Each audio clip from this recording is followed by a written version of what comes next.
Salut à tous, c'est StyleGeek, j'espère que vous allez bien, j'espère que vous êtes en forme. Aujourd'hui on tourne cette vidéo un peu tardivement, tout simplement pourquoi je viens de finir avec un client de lui configurer son iOS et on a fait une installation de rig à distance, donc carte graphique et montage, donc carte mère, alimentation, processeur, carte graphique, etc., les câbles management, etc.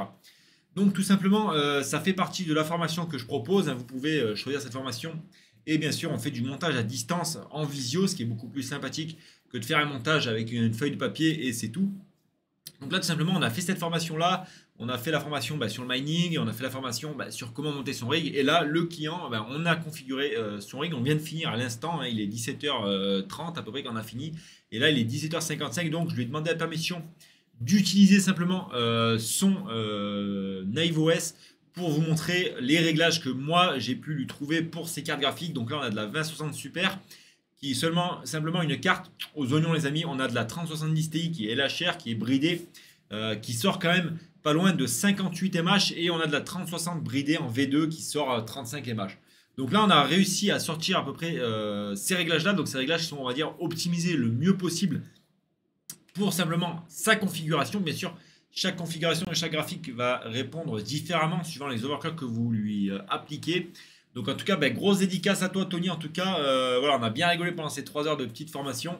Et voilà, en tout cas, on a bien réussi. Je vous mets son petit snap en bas si jamais vous voulez lui poser des questions, lui demander voilà, comment il arrivait à faire ça, patati patata. Je vous mets son snap en bas. Et puis, n'hésitez pas à aller le contacter, discuter avec lui, hein. Il est aussi sur Discord. Mais voilà. Donc tout simplement, qu'est-ce qu'on a fait? Son rig, il se compose de quoi? J'ai pas les photos de son rig là. Alors simplement, il a fait un rig en bois, tout simplement, avec euh, de l'emplacement pour mettre 8 cartes graphiques dessus.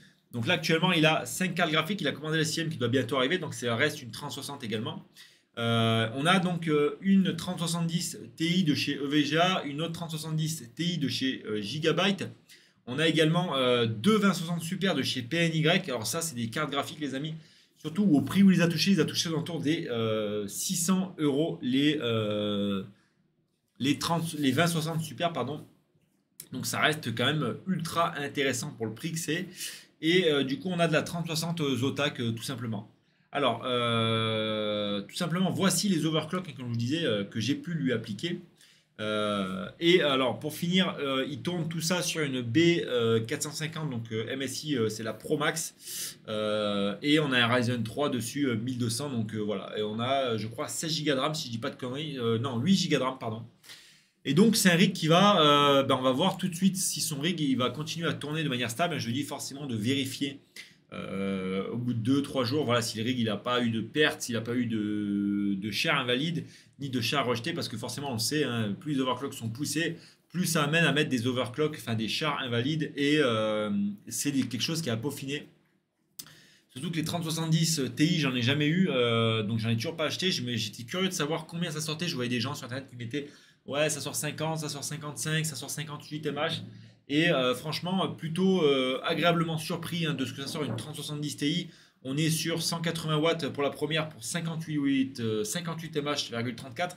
Et la deuxième, on est sur 57,85 mH et 161 watts. Donc c'est quand même assez intéressant, c'est assez fou quand même. Certes, ça consomme plus qu'une 3070 non LHR, mais actuellement, il n'y a plus rien sur le marché. Donc là, autant se rabattre sur des 3070 Ti.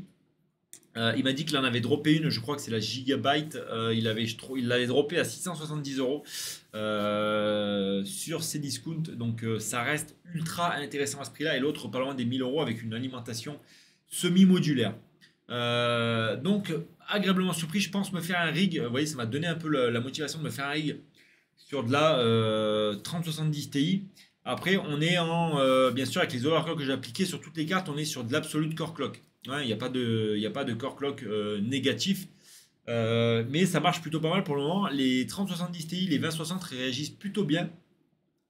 Et d'ailleurs, pour l'overclock des 2060 Super, j'ai tout bonnement pas fait exprès d'appliquer ce réglage-là.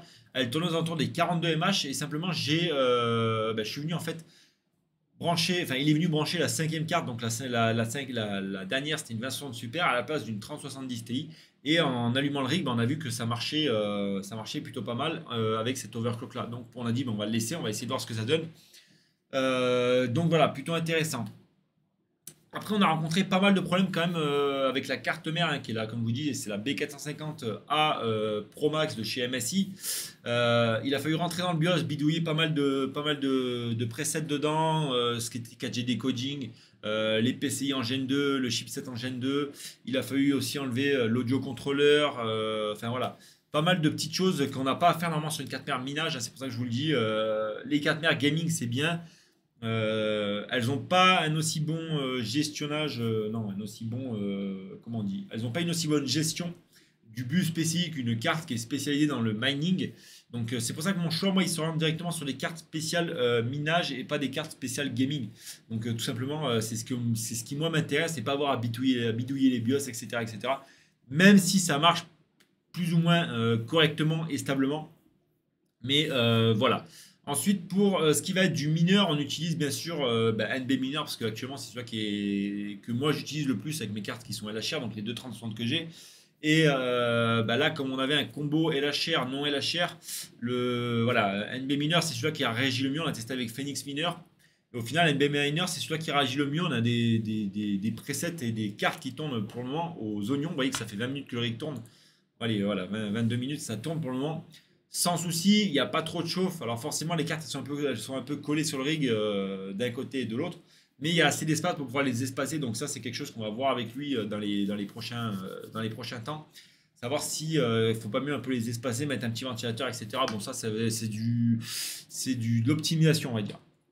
Mais là, déjà en termes d'optimisation de rig et de carte, on est sur quelque chose qui est pas mal du tout, hein. Vous voyez que moi, ce qui me surprend, c'est surtout ces 2060 Super.